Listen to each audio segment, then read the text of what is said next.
একটা কি বলবো কনভিন্সিং পাওয়ার বলুন যাই বলুন না কেন এটা কিন্তু আসে। তার ফলে কিন্তু আমি সহজেই কাউকে কনভিন্স করতে পারি এবং আমার স্বার্থ সিদ্ধি করতে পারি, আমার কাজটা আমি করে নিতে পারি।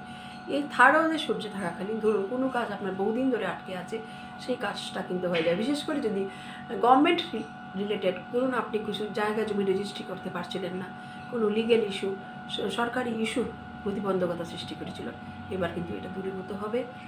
এবং থার্ড হাউস কি বলা হচ্ছে, থার্ড হাউসে যদি সান থাকে কারো বাচ্চাটি, তারা কিন্তু প্রচুর প্রপার্টির মালিক হন।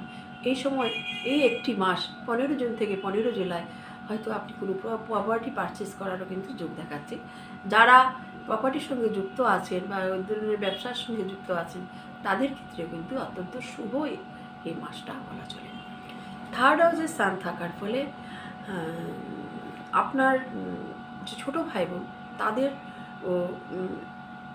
মান সম্মান বৃদ্ধি, তাদের কোনো ধরুন সরকারি যদি পরীক্ষা দিয়ে থাকে, তাদের কিন্তু সরকারি চাকরি পাওয়ার যোগ দেখা দিতে পারে।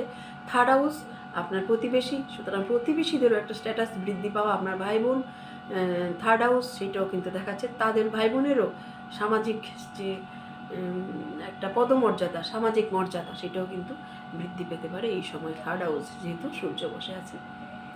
তারপর যদি আমরা দেখি থার্ড হাউসে সূর্য আপনার ফিফথ লর্ড, আপনার প্রেমের লাইফ, লাভ লাইফের ক্ষেত্রে খুব একটা পজিটিভ কথা বলা যাচ্ছে না। তবে কারণ এখানে সান কিন্তু একটা ইগো সমস্যা দিতে পারে, যদিও এখানে থার্ড হাউস লর্ড থার্ড হাউসে বসে আছে, সেক্ষেত্রে খুব একটা খারাপ সেটাও বলা যাচ্ছে না। তবে কিছু কিছু ঝগড়া ঝামেলা কিন্তু হতেই পারে ওই সময়। আবার প্রেমের ক্ষেত্রে, আবার যারা প্রেম করছেন তারা কিন্তু এই সময় শর্ট ডিস্টেন্স ট্রাভেল, ঘুরে বেড়ানো, আপনার পার্টনারকে নিয়ে, লাভ পার্টনারকে নিয়ে, সেটাও দেখাচ্ছে।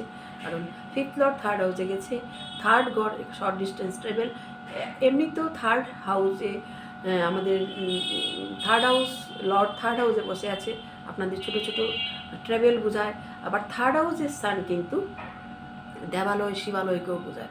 সুতরাং কোনো মন্দির পরিদর্শন, কোনো বড় শিব মন্দির পরিদর্শন কিন্তু আপনার ঘটতে পারে এই 15 জুন থেকে 15 জুলাই সময়ের মধ্যে, ওইটাও কিন্তু দেখাচ্ছে। তারপর কিন্তু যারা সন্তান নিয়ে যদি বলি, এই সন্তানের সঙ্গে খুব একটা ভালো দেখতে পাচ্ছি না। কারণ ফিফথ ঘরে তো মঙ্গল কেতু বসে আছে, সেটা যদিও আমার প্রসঙ্গ আজকে কেতু নয়, তথাপি দেখতেই হবে ফিফথ হাউসে কেতু বসে আছে, ফিফথ লর্ড থার্ডে গেছে সান যুক্ত। সুতরাং